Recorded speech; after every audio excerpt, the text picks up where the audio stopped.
Шымкент қаласы туризм, сыртқы байланыстар және креативті индустрия басқармасына қарасты Визит Шымкент туристік ақпараттық орталығының ұйымдастыруымен ағымдағы жылдың 18-20 шілде аралығында белгілі және белгісіз сайрам туристік экспедициясы өтті. Экспедиция аясында бағыт аумағын зерделеу, тарихи оқиғаларды анықтай отырып, өлкетану, ғылыми зерттеу жұмыстарын жүргізу және жаңа тақырыптық туристік маршруттарды құру жоспарлануда.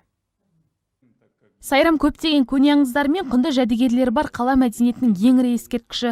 Экспедицияның алғашқы күні Сайрамда бар сансыз бап деп кесенелерден бастау алып, Қызыр мұнарасымен жалғасып, қазақ халқының құрылтайы өткен Мәртөбе төбесінде аяқталады.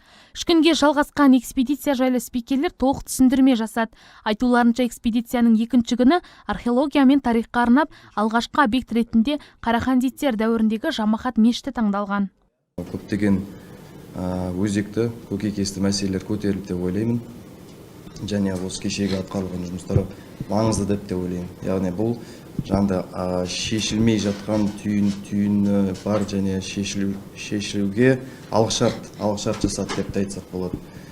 Енді нәтижесі ретінде нені айтсақ болады? Ол қазіргі маршруттар бар ғой, енді гид, мысалы Сайрам бойынша ескі зиярат етуші объектілер дейміз. Ондай объектілер көпшілік. Бірақ Сайрамның тарихы өте терең, және ол жақта көретін зат жеткілікті деп айтамын. Яғни ол археологиялық ескерткіш ретінде өте кең. Және соның бірі мынау кешегі барып шыққан жер асты деп қалдық қой, енді ол негізі жер асты емес, ашылған баня, орта ғасырлық баня деп айтсақ болады. Ол қазір осы базардың астында қалып қойған, және соны енді болашақ туристерге және ашып, визит центр ретінде ашсақ, ол нұр үстіне нұр жауар еді.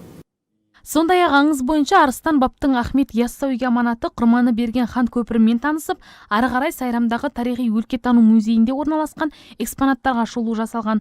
Туристік экспедицияның қорытындысы бойынша жоғарыда аталған объектілерге баруда біріктіретін жаңа тақырыптық жаяу жүргіншілердің экскурсиялық маршрутын жасау туралы шешім қабылданды. Менің әкем мархум Мұрахмат Мұрхалдарұлы өзінің өмірінің 40 жылдан астам уақытын соған жұмсады. Және көптеген мағлұматтар жинады.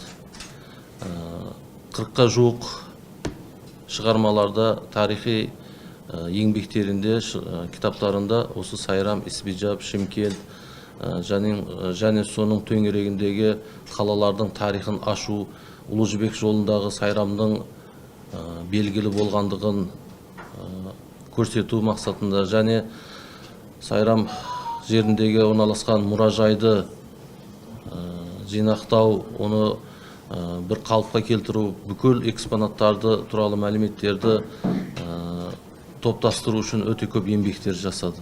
Құдай қаласа, мен сол әкеміздің жұмысын жалғастырып, Құдай қаласа достарымызбен бірге соны жалғастырып, бүкіл жоспар ретінде, жоспар бойынша таратамыз, елге танытамыз, туристерге шығарып, туристер келгенде бізге осы Сайрам туралы киелі, Исбиджаб туралы қандай да бір деректерді таң қалдыратын дәрежеде жеткіземіз деген ойдамыз, Құдай қаласа. Қарлығаш Байгөбек, Нұржан Сейдазимов, Нұрлан Алтынбеков, Әділет ақпарат.